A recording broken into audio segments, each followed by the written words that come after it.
The report that we just heard from Afghanistan leaves a very mixed impression. Are Afghans better off today after these elections of 2009 than they were before?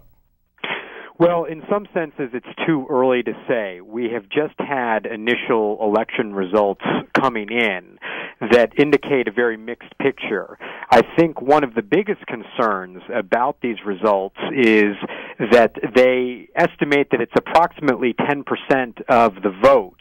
And if that figure is accurate, it means that voter turnout was quite low, dramatically lower than the elections in 2004 and 2005.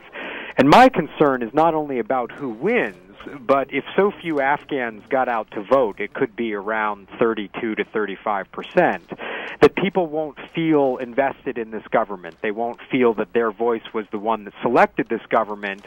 They become increasingly alienated from the government and increasingly alienated from the international community supporting that government. And so the worst thing that happens is that we end up losing the support of the Afghan people, and that's dangerous. Syed, to you, what expectations did you, as a journalist covering the situation, have of these elections? I think the things that this friend mentioned, I think first if we talk about the low percentage, the voters who participated in it, I would like to say there were two categories of voters who participated. Generally, the people who were forced, the mechanism forced is just like in 2004 and 2005, voters were forced to participate in the election. How they did it, UNAMA and other Western agencies, they, for example, if you had some problem with the government to make an ID, or you are going to Hajj to make a passport, you can never make it unless you had a registration card.